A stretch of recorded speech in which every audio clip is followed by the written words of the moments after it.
February 14th is not just about Valentine's. It's also the anniversary of one of the bloodiest gang confrontations in U.S. history. 1929, St. Valentine's Day Massacre occurred in Chicago. This was perhaps the culmination of prohibition and competition to serve illicit alcohol to thirsty Chicagoans. Join us today on An Incomplete History.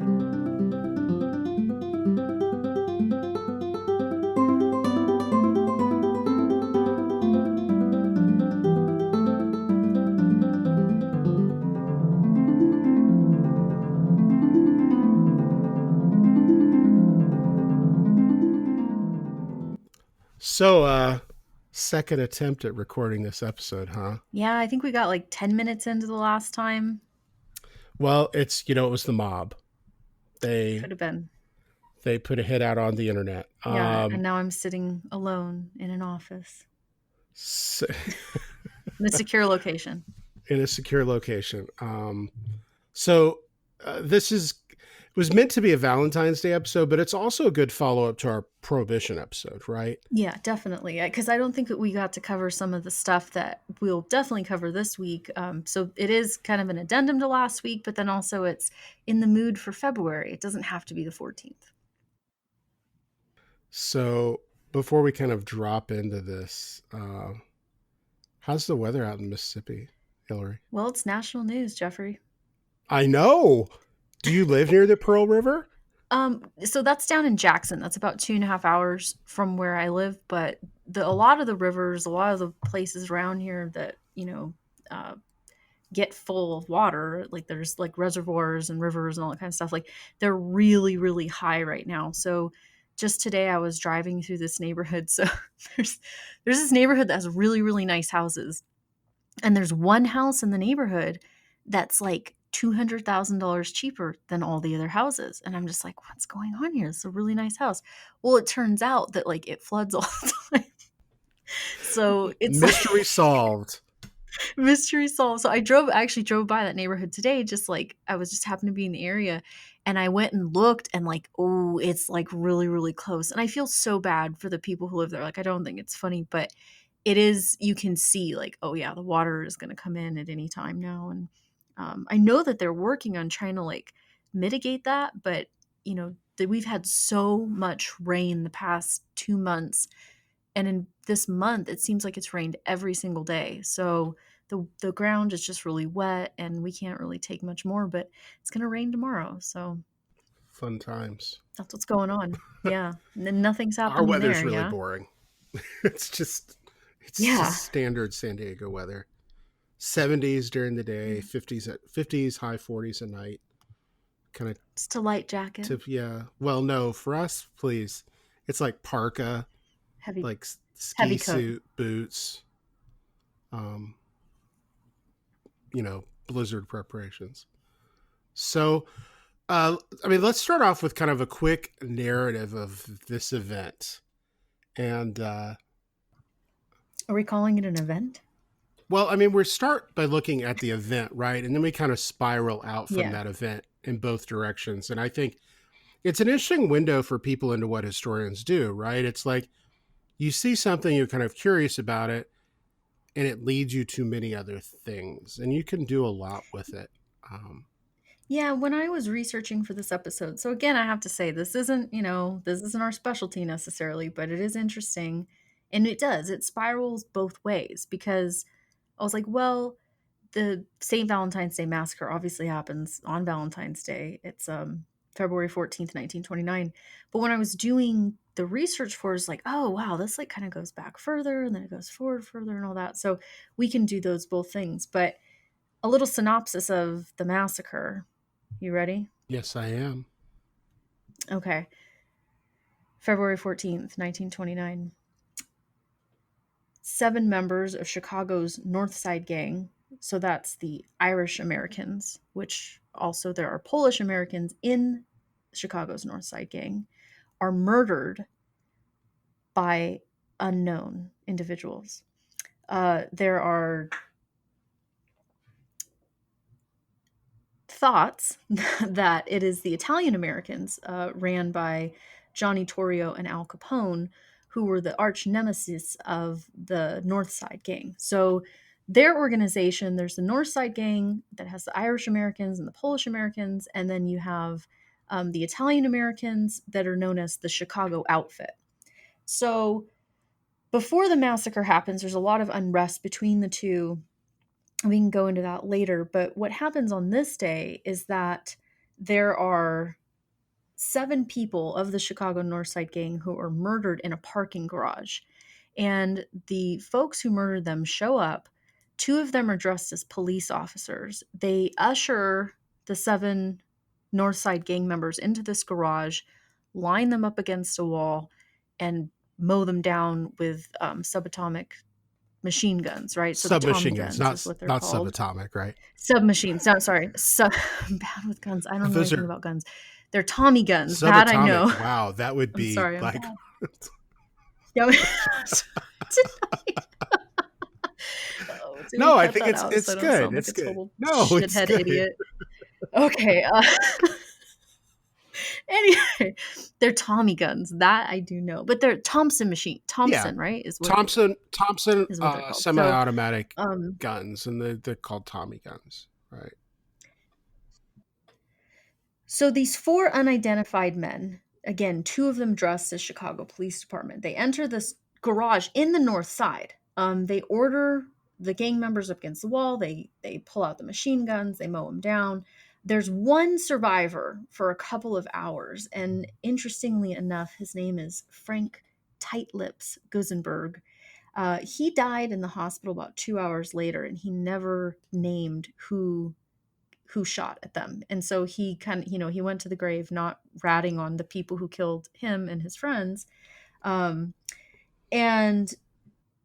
the main target of the attack was the leader of Chicago's North Side Gang, Bugs Moran. And he escaped. He wasn't there.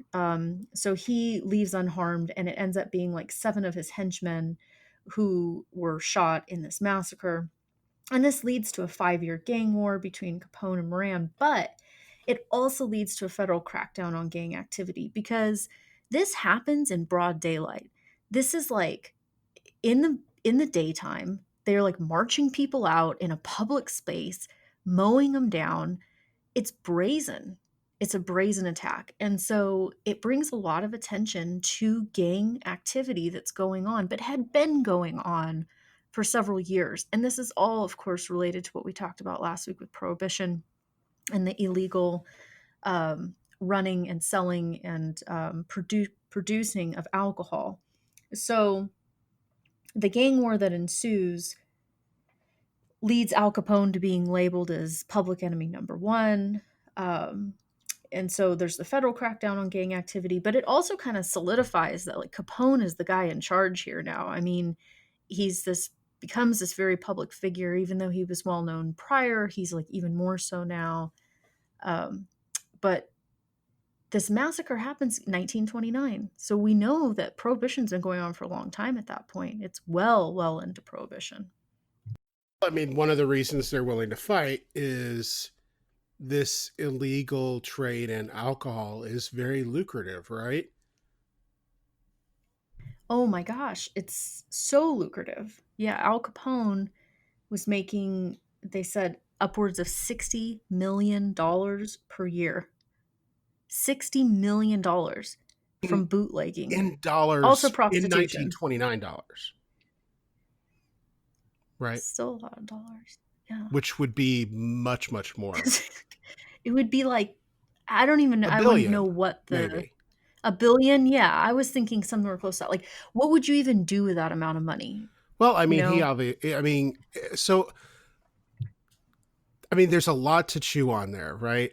And I want to kind of focus Mhm. on some weird stuff that just cracks me up. And then we can kind of get to maybe some of the bigger issues that you've already kind of hinted at, right? So you said it's 7 members of the gang. That's true, but not quite true, correct?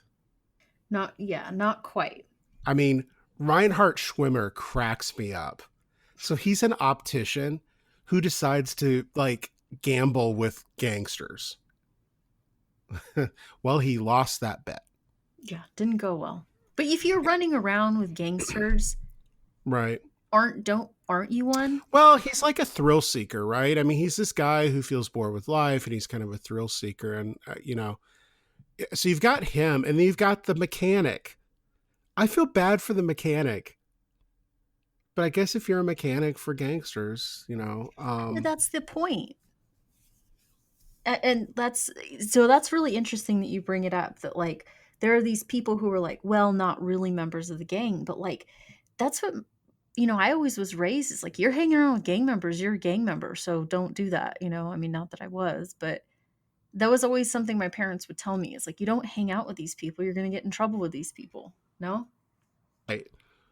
So Moran is the big Bugs. Moran is the target, right? And supposedly Moran is running late to the meeting.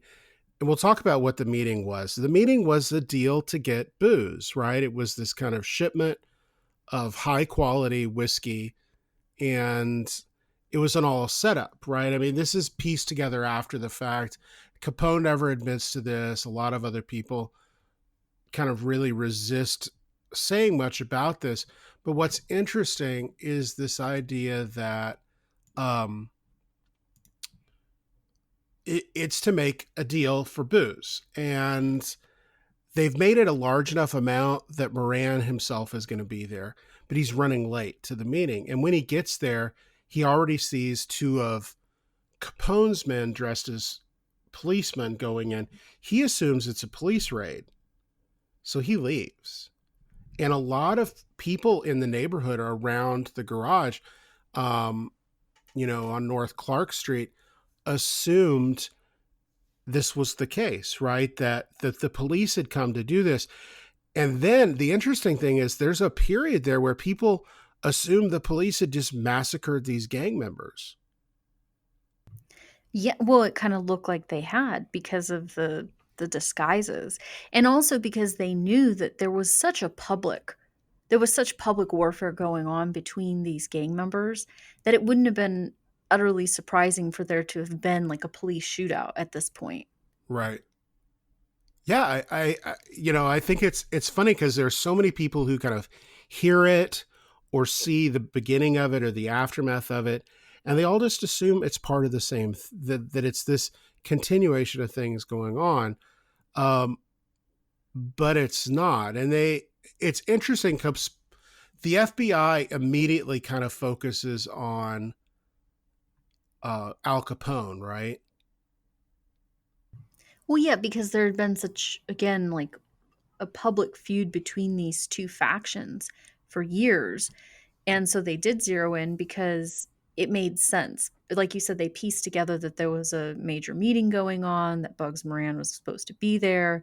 And it just made sense that it had been planned out by Capone's Chicago outfit, because there had been such problems between these two organizations for so many years that, I mean, who else would it have been? And what's funny is, like, I think everyone knew it, but nobody was ever prosecuted.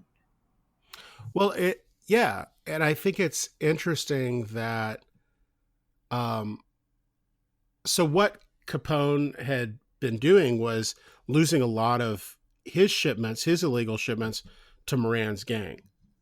I mean, it wasn't just that they were fighting each other for control of alcohol and stuff in Chicago. This filtered out across the whole Great Lake region for them. And, Moran was it was an open secret that his gang was preying on Capone's shipments further north and then across the Lake Michigan, in places like Detroit, right? I mean, this is all going on, and Capone does this, and Capone's an interesting character that I think we need to talk about. But I want to get to kind of what makes this case so particular and special. And I think there are a few things that do that. The first, I think, is ballistics. Yeah, the firepower. I mean, Well, I mean, not only that these two submachine guns are used for this, and they use a shotgun as well, and I think they use a 45, but that the FBI uses ballistics to eventually solve the case. in 1935 ish, right? Um, You're saying so like there's advances in technology yeah, that it's allow this. for Well, this. it's Yeah, that's this really, is yeah, it is neat. yeah. I mean, this is the first time that ballistics is used, and they actually Mhm. recover these two guns. There's this thing that happens in Michigan. I mean, the war between Capone and Moran's gang goes on for some time, uh, and they find these two guns and they test them, and they determine that the guns had actually been used in the massacre way back in 1929. And it's a real breakthrough for the FBI, right? I mean, it's one way gangsters had avoided being prosecuted was they always kind of had 1 degree of separation or 2 degrees Well, of and separation from anything that went on, right? right, and in this particular case, Capone wasn't even there. He wasn't even in Chicago. He was in He had Florida. removed himself. Yeah, oh yeah, he was way far away.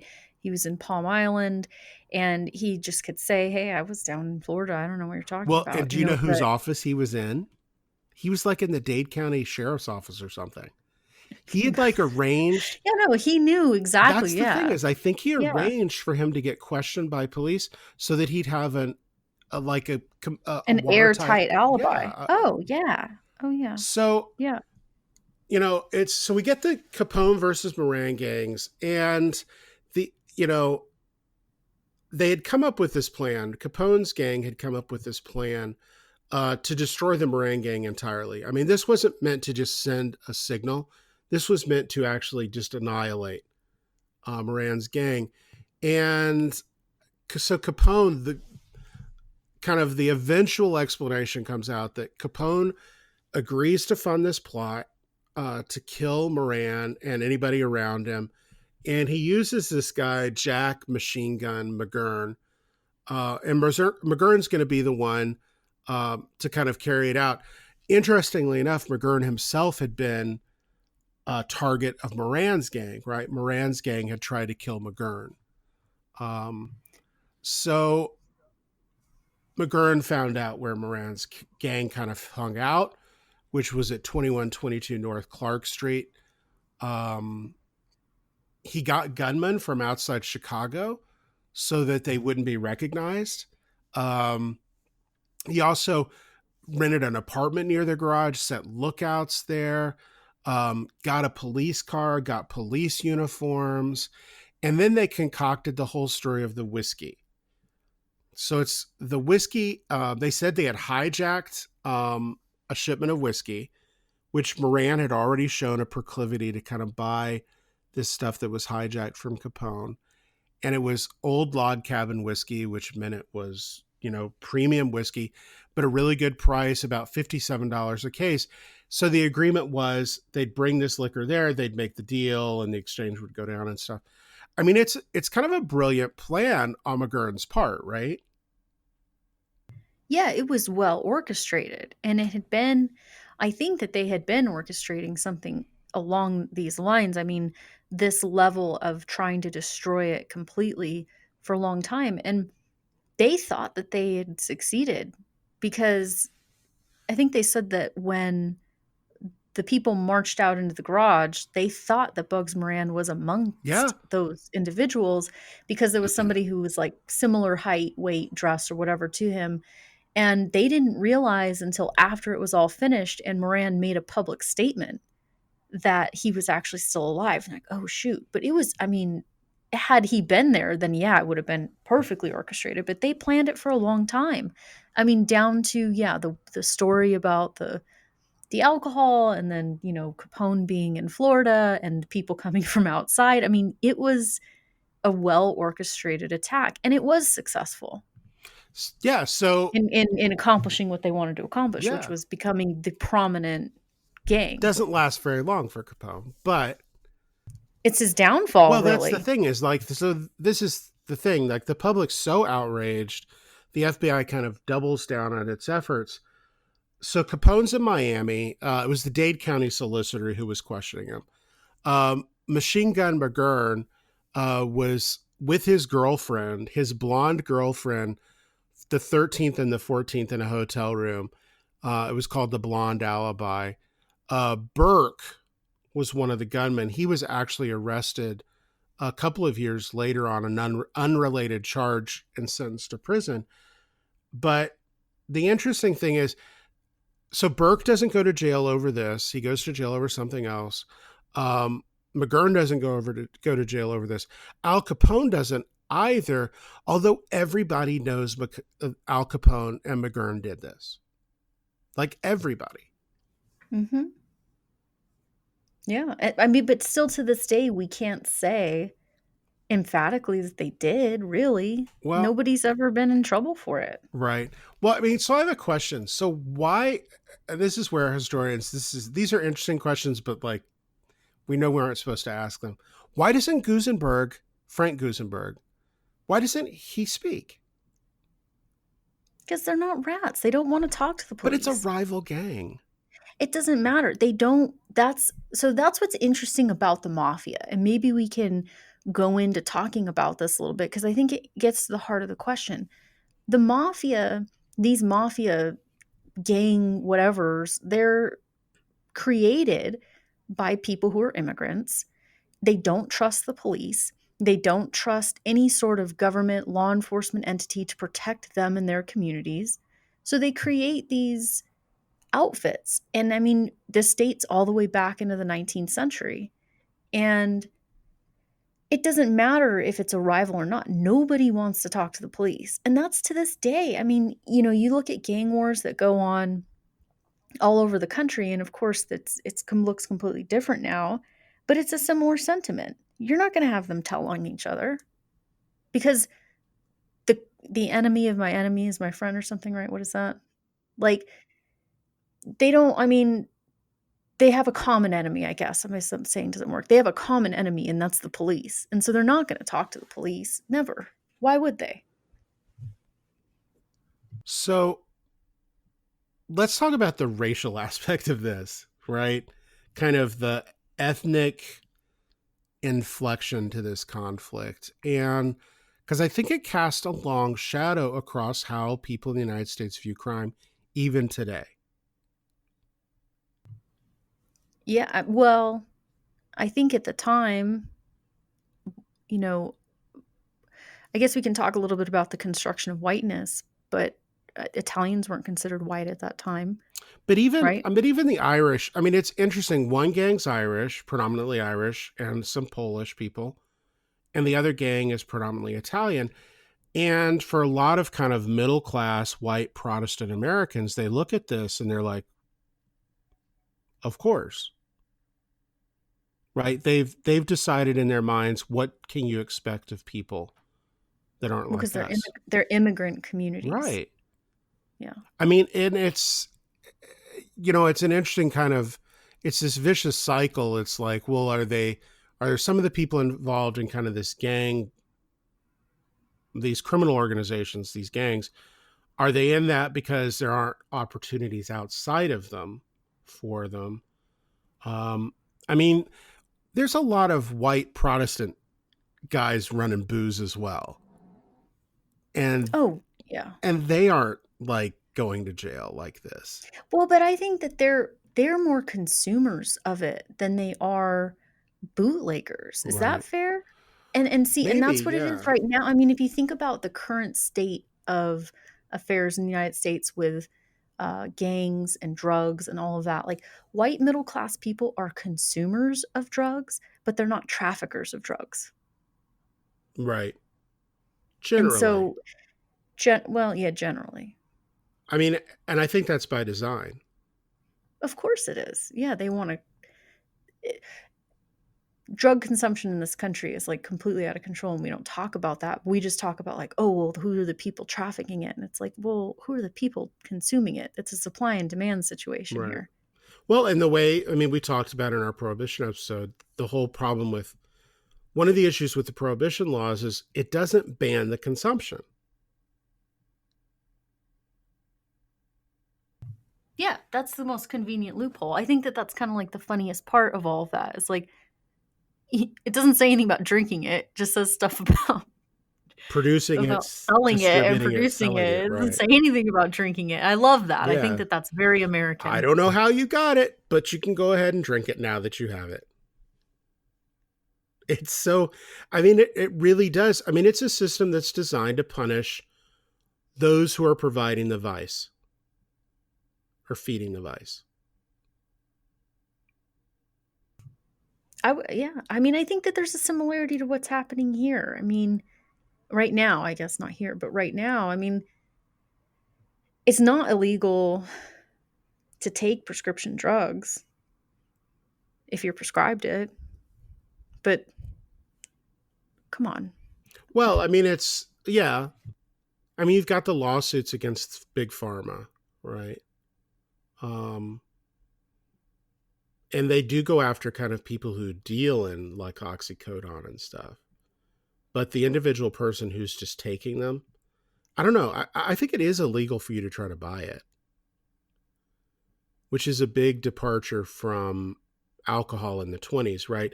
Where it's not illegal for you to go out and try to buy it. No, it is because you're not allowed to purchase it because it's Does not it allowed to be does sold. it say that? But sold doesn't say purchased.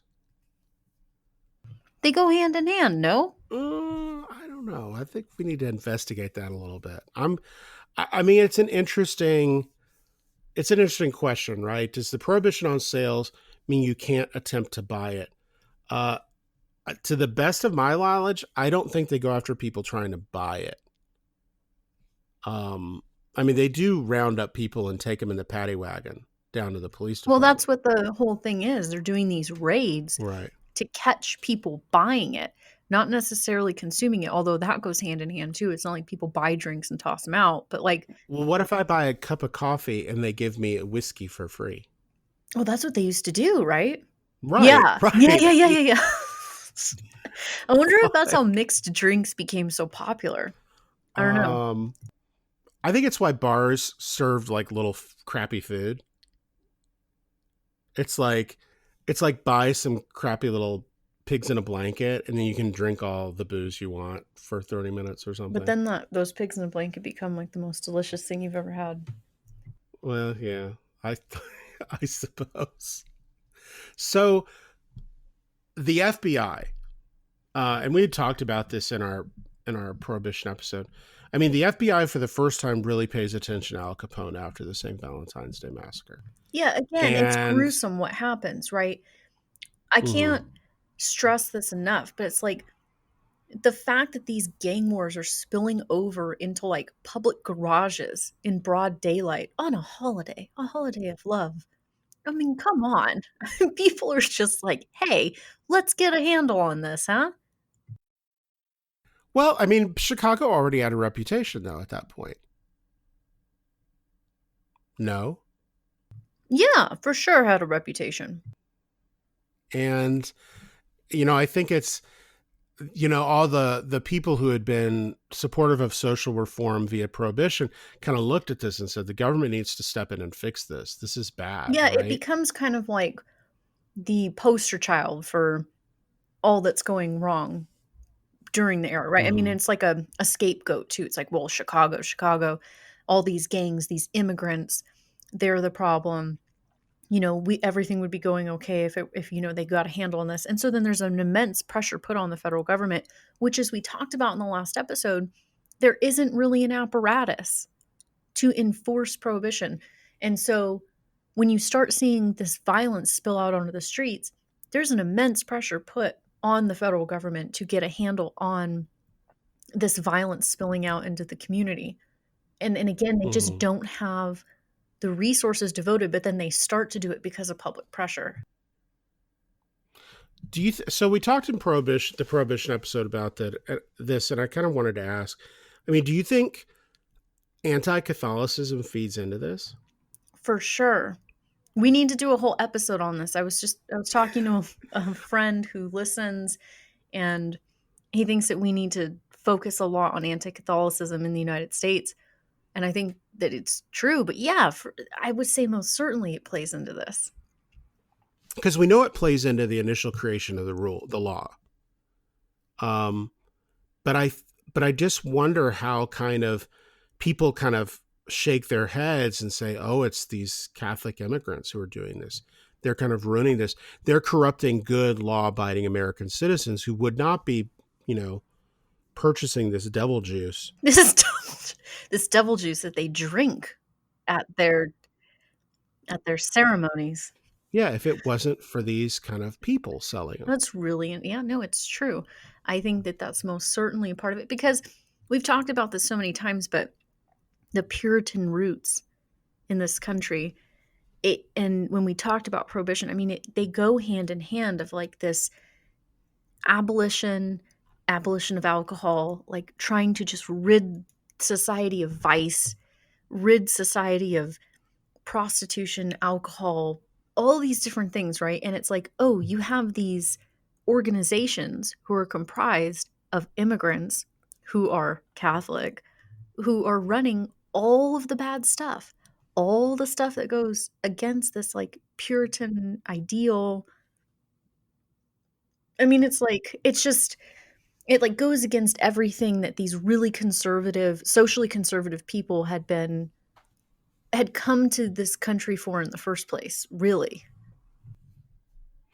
So let's kind of talk a little bit about what happens to some of the main characters after this, and then we can talk about like the legacy of this and how it changes, the FBI, the Treasury Department, federal government, and even the United States, the public's engagement with kind of the idea of crime and stuff. Um, so Al Capone, he does end up going to jail, right? I mean, he's dubbed. Everybody knows he's done it. Um, there's supposedly a dinner where he kind of clubs to death several of his men, although there's strong evidence that that's anecdotal at best. Um, Although it's found its way into kind of modern retellings of the story. But uh, newspapers call him public enemy number one. The FBI really doubles down, um, and uh, uh, he was charged in 29 of carrying a concealed weapon. Goes to jail for 9 months and was released on good behavior. Um, you know, February 31st or February 31, he's charged again, has to serve 6 months in the Cook County Jail. So you can see they're after him about everything, right? I mean, it's first this concealed gun, and then it's this contempt charge in a court hearing. Um, all this while, Special Agent Frank Wilson and this unit within the Internal Revenue Service are putting together a case. And by June of 31, he's indicted for evasion, federal tax evasion, income tax evasion. And this is what's hilarious, right? How they get him. That's always the big joke, right? Like, oh, what did Al Capone go to jail for? It's tax evasion. Well, it's What? tax evasion on the money he made selling alcohol, bootleg liquor. God, he made so much money selling that bootleg liquor. I want to go back And, really quickly, though, to uh huh. his 9 Yeah. month jail sentence. Oh, yeah. So he's arrested in 1929 for concealing weapons, and he's arrested in Philadelphia. He serves 9 months in the Eastern State Penitentiary. And Oh, for my research, I that's did your a lot jail. of that's my spot. That's my prison. Not really. Um, I actually started a lot of my dissertation research on the Eastern State Penitentiary, but then it shifted to Virginia. But I spent a lot of time in the archive there. And if you can go tour it still today, it's still standing. It's a museum and an archive, and you can see his cell. And it's really neat because the man was treated like a celebrity because he was. His cell had like a beautiful rug in the middle of it. He had a really nice writing desk. He had a radio. I mean, he just had like it was like a it was like a luxury cell, and they set that all up for him. I mean, again, the guy's making $60 million a year. Like he can afford to like pay off guards and stuff like that. But the guards themselves, it's clear that they're sort of struck by his celebrity. And so he spends 9 months there. He spends 9 months listening to records and corresponding with friends and, paying off the guards. He gets to wander around more than everybody else. Like he gets all this special treatment basically in Eastern State Penitentiary. And you can go and still see that today. I would recommend it. The tour is really great. It helps keep the museum, in business and all of that. But it kind of goes to show like he was well known. He was considered a celebrity of sorts, and I think we nowadays we really romanticize him, but even at the time, he was being treated differently than all the other prisoners. Well, I mean that's a great point, right? Is this idea that um and it's going to get worse, right? In the depression what we're going to see is there's this valorization of criminals that takes place, and um they go back kind of in American history and start valorizing people like Jesse James. But then there are all these people, John Dillinger. There are these people that kind of get valorized in the public imagination. Even Al Capone, to some sense, right? He's a celebrity. When he goes to jail, the first two times, he gets sentenced to 11 years in prison for federal tax evasion. First, he serves in Atlanta, and then he's moved to Alcatraz. And I mean, he gets released in 1939, which is far short of his sentence. Um, but because he's sick, and he eventually dies in Florida in 1947. What he dies of is a little up for debate. But he's a very sick man right now. Is it a sexually, Didn't he die of syphilis? well, does he or doesn't he? I don't think it says that on his death certificate. And I mean, I think he died of syphilis. sure, right? But uh, again, I mean, maybe social mores are changing yet again at by 47, right? Maybe the stuff that made people love him through the depression is going away by 47. Maybe how the public responds to Al Capone is a good litmus test to shifting moral values. Well, he died not in obscurity, but like people kind of stopped caring about him. It is this weird period where he's valorized for the first time in the 1930s, like you said, during the Depression. Then the war comes along and it really changes things, changes society. People come back. And by the time he dies, I think that they don't really care. And then it's not until several decades later that we start to like valorize him, and we have all this nostalgia about the 1920s gangsters and all that kind of stuff. But when he dies, yeah, I mean, there's a definitely public sentiment has shifted toward him, wouldn't you say? When he dies, public sentiments, I think, shifted behind him, right? I think I think when he gets sentenced to jail, public sentiment's very much for him. I think people really uh, care about him. But once he kind of dies, I think a lot of people ask in 47 when he dies, they're like, wait, what? He just died? I thought he died a long time ago. Well, that's what I'm saying though, is he died in somewhat obscurity. People had kind of forgotten about him. And I would say it's because World War II is happening and they're just like, yeah, that 1920s stuff, like we're not doing that anymore. Yeah. Well, and I also think the war creates I mean, it's an interesting thing. These organized crime guys are kind of viewed as heroes on some level in the 30s. And I think after World War II, I mean, we have people who actually did things that weren't illegal, that people can valorize, right?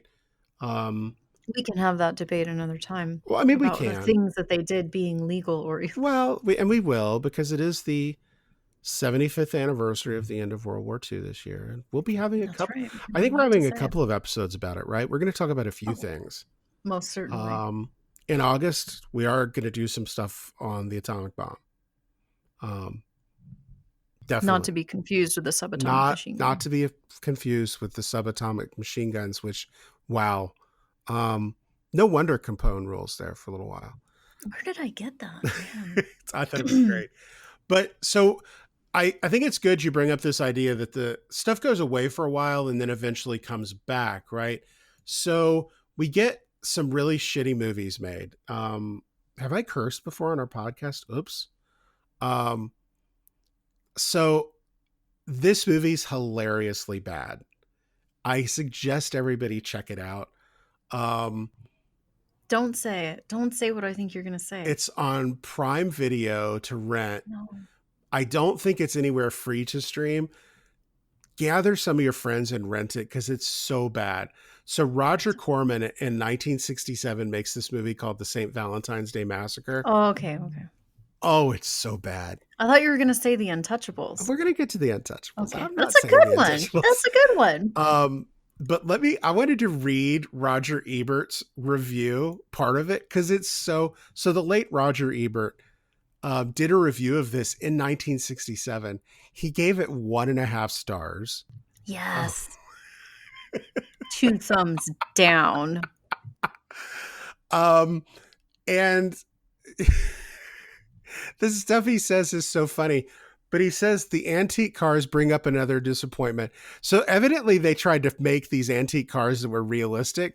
Corman allegedly spent hundreds of thousands of dollars constructing sets that would resemble Chicago in the 1920s. What they resemble most of all are Chicago and the gangster movies of the 1930s, right? Which is the thing. I think this is a public perception thing. People today think Chicago in the 1920s looked like 1930s Chicago gangster movies set in Chicago in the 1920s. They assume it's a 100% accurate reflection. Um, and what was the other one he said? Um, he says that 20th Century Fox didn't take Corman seriously. They just kind of wanted something that would be fun and a little bloody. What Corman does, he tries to make a serious movie. So it's like this weird semi-documentary film. And here's the greatest thing. The voiceover is provided by the same guy who does the ghost host in Disneyland's Haunted Mansion.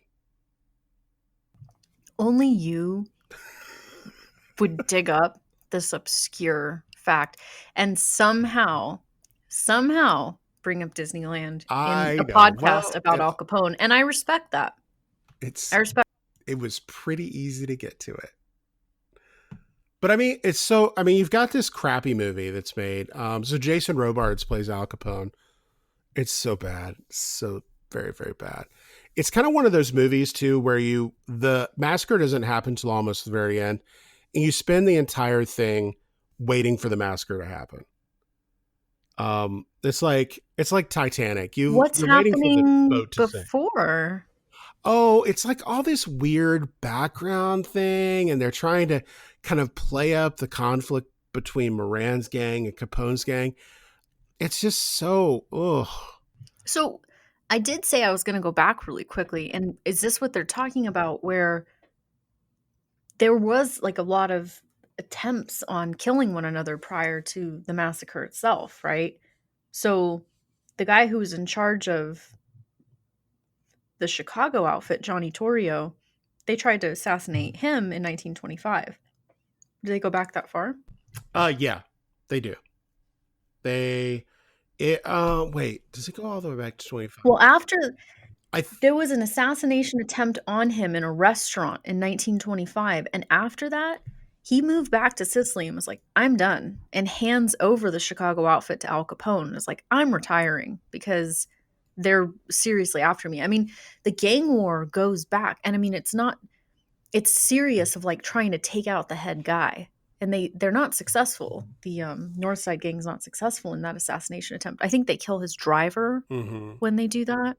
But I mean, when you say it was planned out so well, I mean, it was, and I'm assuming it was like years in the making where they're just trying to find the perfect opportunity to take out the head guy. yeah. It's interesting. I mean, I don't want to watch this horrible movie, but I was wondering if that's maybe what they were hinting at, that it's so deep. Right. I think maybe I want to shift to a movie that I think is one of my favorite movies, and I try to watch it every Valentine's Day. Stop it! You watch it every Valentine's Day. Some Like It What Hot. movie? What movie? Some Like It Hot. Oh, I've never seen it. 1959. Marilyn Monroe, Tony Curtis, Jack Lemmon. It's two guys, musicians who witnessed the St. Valentine's Day Massacre and have to dress as women and join an all-girls jazz group and go to Florida. I had no clue what the plot of that film was. It's great. No clue. It's so fantastic. there it is. If you've not seen that movie, you need to pause the podcast and you just need to go watch that movie. Like, Does honestly, that mean I'm dismissed from the rest of the yes. podcast? I mean, this is the great Billy Wilder. This is the guy who did Double Indemnity. Oh, wait, he doesn't do Double Indemnity. He does Sunset Boulevard. What else? I hate that movie. Uh, what do you hate Sunset Boulevard? God, it's awful. So we've had this conversation a lot, and maybe we can have a podcast about what a rube I am. I hate classic movies. I think they're awful. I don't like them. I don't appreciate them. Name one that you think I would like, and I'll tell you I don't. I promise. Um, well, what about that hurts my soul a little bit. I know. Well, we've talked about this so many I times know. because you've always wanted me to like put classic movies into my classes, and sometimes I do. Like I'll show Tora when I'm teaching Pearl Harbor. I mean, there are things that like I will include as being like not primary sources, but kind of, right? Like they're like cultural moments, and I do understand their importance. I appreciate them for that reason. I will never watch a classic movie for pleasure. Mm, I just won't do it. I Frank just made me watch Sunset Boulevard, and I was just like, does he this like is it? insane. Yeah, he likes all that stuff. Frank and I should hang out a lot. We I both like know. Star Wars and classic movies. Yeah, you guys are both weird. I just checked. He did direct Double Indemnity. My brain did not fail me. He just Stall Like I've 17, Sabrina, 7-Year Itch, Witness to not seen any of those. Prosecution, None of them. The Apartment. No. Then he does some crappy stuff towards the end of his life, like The Private Life of Sherlock Holmes, which is just not good. Hmm. Kind of sounds like an adult film. Um, Maybe I. but That's but I mean, sick. it's so. Honestly, I mean, connecting this movie with the St. Valentine's Day Massacre is a little thin. It is technically in there, and kind of gangsters are all in it. But the funny thing is this is 59. This movie's comes out, and there's still a little nostalgia about the gangsters. I mean, the gangsters are kind of bad, but there's a couple of them are kind of lovable bad, um, which is an interesting thing. I mean, 59. We're coming off kind of the optimism of the 50s. Um, you know, the Corman movie is in the late 60s, so it's in a time that's pretty separated from that kind of post-war optimist period. And then we get to the Well, movie you mentioned, right? well, that's in the 80s. But I mean, is it fair to say, though, that there was kind of a love affair between Hollywood and the gangsters because these people had so much money? Uh, And there was a lot of wasn't there like some like in the overlap with, 30s, yeah, like with some of these people who were just starting out and stuff, or no? maybe. Am I wrong? Um, maybe. I think. I mean, it's interesting because I think what you could do is you could plot kind of moments where we seem a little more willing to kind of look at positive imagery of gangsters. So, um, The Untouchables is from 1987. You're not supposed to like the gangsters, right? Would you agree? In the In The Untouchables, you're not? Untouchables. No, you're supposed to like the federal Yeah, you're supposed to investigator, like right? Elliot Yeah, you're Ness and all supposed of to them. be on, You're yeah, on not the side supposed of to like the the feds. gangsters, right? Because you've got, No. especially some of them, like Frank Nitti, some of them are just these vile people, right? I mean, you're Well, supposed yeah. to be happy when Frank Nitti gets thrown off the roof.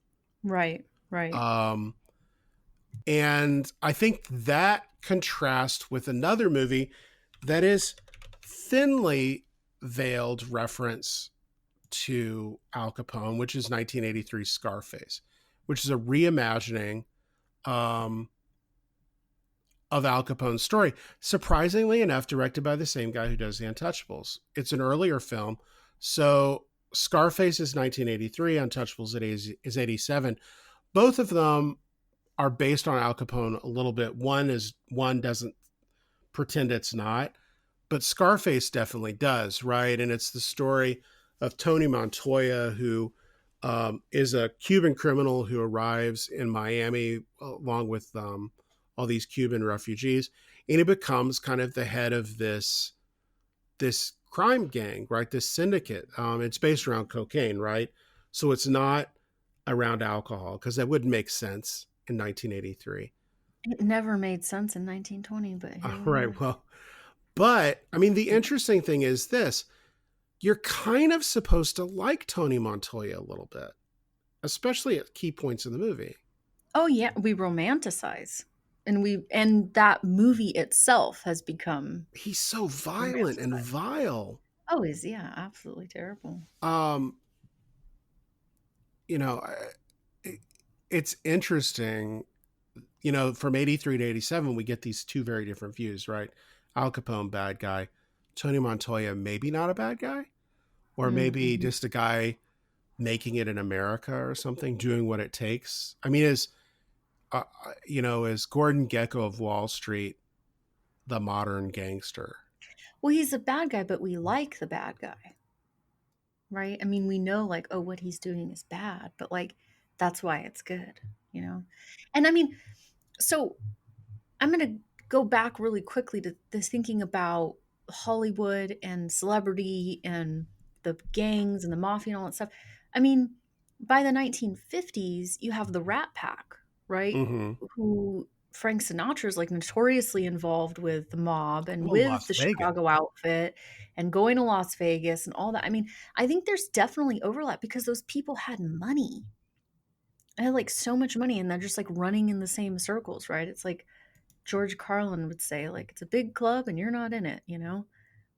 There's all these people with money are running around with each other and it's kind of glamorized. It's all a part of that glamour. And the big part of that, there's the gendered component of it.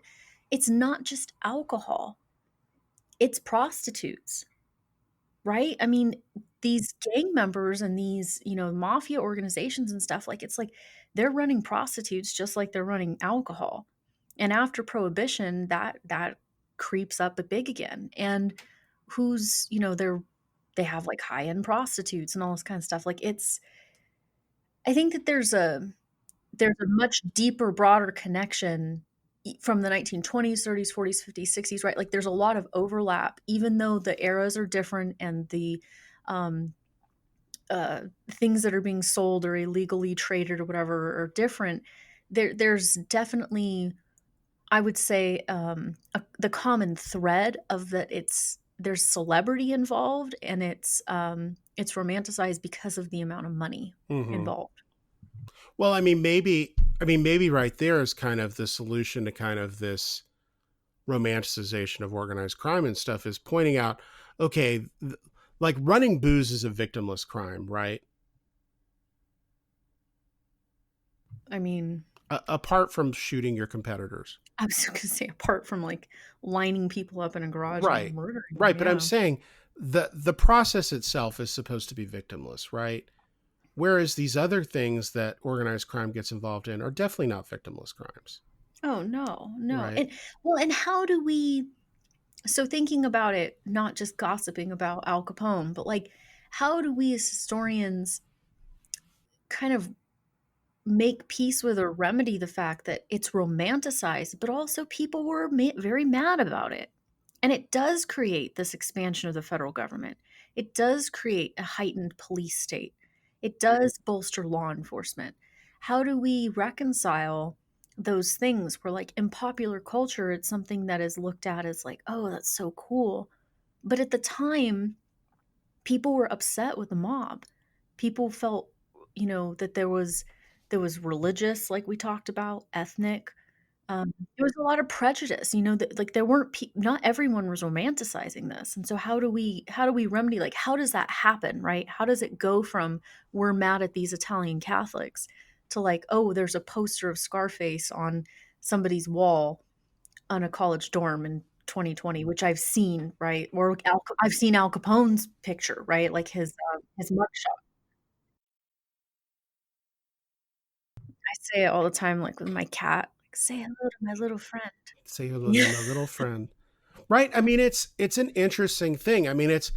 Um have Americans always been fascinated by criminals? I would argue yes. I mean, I've done work on that in the 19th century, thinking about like penny presses and dime novels and crime. Like, oh, absolutely. We've been we are totally obsessed with it. But like I said, how do we reconcile like those two prominent themes that run through American society that are so antithetical? One of the things I think we do is, as historians, one of the one of the main things that I find myself doing often is de-romanticizing things for students. You Yeah. know, and I think that we kind of talked about how everybody was, back before New Year's, were like, I can't wait for 2020 because it's gonna be like the 1920s. They were so glamorous and everything. It was like, really glamorous, really? They were. I mean, I guess if you were from a particular social economic class at a particular place at a particular time, sure. But for most people, I don't think it's a time they would care to return to. When people ask me if I'd ever want to live in the past, my answer is always no. There's no part of Um, the past that I am interested in living with. I mean, to yeah, be honest, right now is not even great this. either, but what are you going to do? Well, I'm not willing to give up the stuff like the things I'm used to. Running hot water, get out of town, of course. Like, yeah, I mean, all the things. Flushing toilets, come on. Well, my easy solution is if it's any time before penicillin, no. I would be dead. Like, I wouldn't have made it out of infancy. I would have yeah, it's like, 100% been infant mortality rate. yeah, it's like, Yeah, no, wouldn't have made it. I I like wouldn't be doing penicillin. the podcast. Um, I would be the on town demand crier internet, at the time. on demand internet, don't care No for it. Netflix, I'm out of here. What did we do before Netflix? It was funny. I was having a conversation with some colleagues the other day. It's like, I mean, we get used to these things very quickly. So this nostalgic view of the past, the further we get from it, I think it's easier to do it. And I think we're so 100 years from the 1920 now. And I think people look back on it and you're like, those gangsters weren't all that bad. They were kind of fighting for their communities. No, they weren't. These are greedy men who saw an opportunity to make a buttload of money. And exploit their communities. So that's what I would like to say, though. It's like, initially, they're like, "Oh, we don't trust law enforcement. We wanna protect our community." It's like, "No, you're exploiting your community now. You're not doing anything to help." Oh, yeah, wholly true. But we continue to make content that glorifies it. I mean, Boardwalk Empire, have you seen that series Oh on yeah. HBO? Well, I mean, what's the Peaky Blinders? I really like that show. I People love that show, but it is glorifying crime. Not in the United States, so Okay, so it's okay. yeah. But it's the same time period with the same undertones, and yeah, and there's the same ethnic and class and, all those prejudices that are going on. Well, I mean, how many high schools have casino night? Did they do that?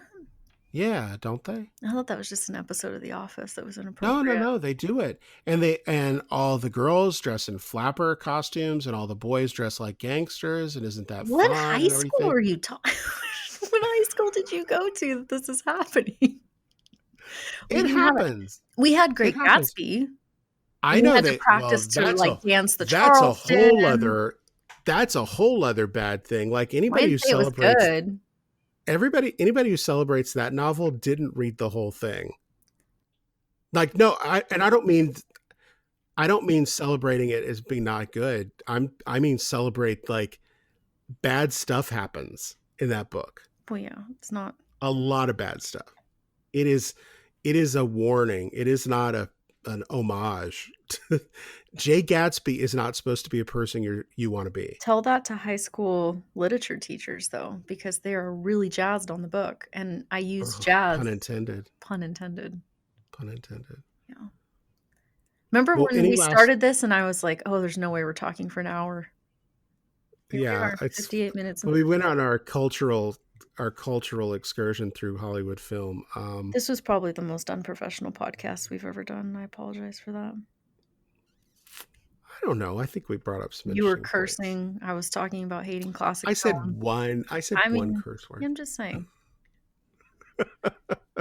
You have to give me a list of films that I need to watch, and I'm asking listeners to go on our Instagram, comment, tell me what films I need to watch, and I will watch them, and we can start talking about But the whole because thing, then you need to start talking about that. if you're miserable with them, you shouldn't watch them though. Yeah, but it's kind of like how I don't like drinking wine, but I feel like I need to be classy. No. No, oh Lord, no, You know you what I don't mean? do that. I do, but at the Oh same my god, time, I love Sunset Boulevard over a glass of wine or something, and I can't do either. I just can't. um, I Sunset Boulevard, great film. Uh, Oh, All About Eve, Casablanca. Oh great god, I film. hated that movie. Casablanca, great Oh, film. hated it. Citizen Kane, great Oh, movie. no. What was the one I watched for, what was that one? It's so classic, and people got so mad at me that I didn't like it. It's the one about the bomb. Oh, Doctor Strangelover, how I Oh, learned to stop worrying and love the. that was horrible. That movie's so good. Oh, Oof, it's so good. oof. Um, anyway, definitely send your comments for Hillary about what movies you think she should watch. Um, yeah, if you don't like him, you don't like him, I and you blame shouldn't I force blame my yourself. generation. Uh, well, that's true. I mean, it's sometimes I have students watch for a couple of my classes a couple of films on their own, and they're almost always like, "That's so boring. It just dragged on and on. It You know was what so movie I boring." hate? It's The Wizard of Oz. Oh god, I hate that movie. I think it's the production quality that bothers me. It's so good for its time. See, and that's what I don't like to hear. It's so good for its time. Well, it sucks. Now, it sucks. I don't know, does it? Um, so any last words on organized crime? Al Capone, St. Valentine's Day Massacre. Well, I think that it would be interesting to look into why we're so I would like to continue to think about public memory because that's like part of our podcast. We say that we talk about that, but to go into like why are we so interested in crime? I mean, we can talk about this in so many different facets at different periods, um, because it's still that way. I mean, if you look around like Netflix, I mean, the true crime thing, it's craze. I mean, it is a total Mm-hmm. craze, and so I'm interested in that, and I think that I'd like for us to reflect on that about our obsession with bad Like guys. right now. Yeah, right now. And I mean, Yeah. and our continued obsession with the 1920s and 30s and organized crime because if you think about the people at that moment, they weren't obsessed and crazy and thought it was cool. Most people were upset by it. And but then, it Well, becomes not. I mean, enough 1939. people. 1939, Roaring Twenties. There's this movie that comes out called Roaring Twenties, which is a real, it's a classic gangster movie. It may be the quintessential gangster movie.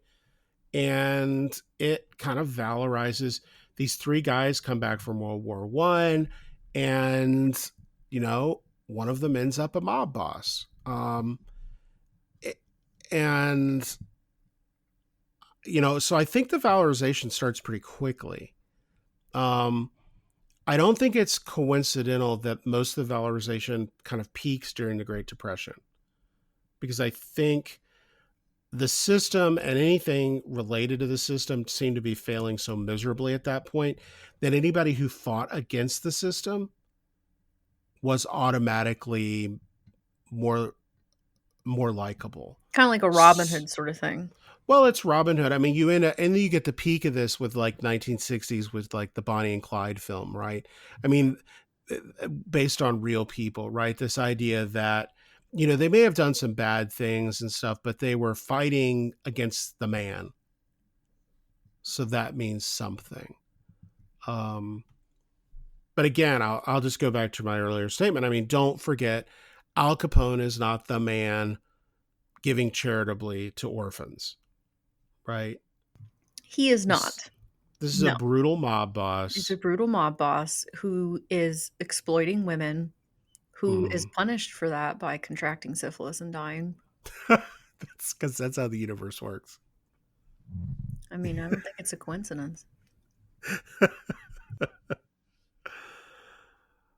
Well, I mean, this has been interesting, and I think we could go on about this, but let's kind of save some of our public history stuff for We're going to be talking a lot about public history over the episodes this coming year, I think. Uh, Public memory, how you do public history. Uh, Anytime you're looking at kind of an event that's been demonized or valorized at various points, there's a good opportunity to talk about that, right? Yeah, I mean, and we have so many of these moments coming up. With it being 2020, I don't know, it does, being the start of the decade, creates a space to be talking about what happened last decade and the decade before that and all that. So yeah, there's a lot to talk about. But thank you for joining us today. This was a fun one. Sorry we've been out for a few weeks.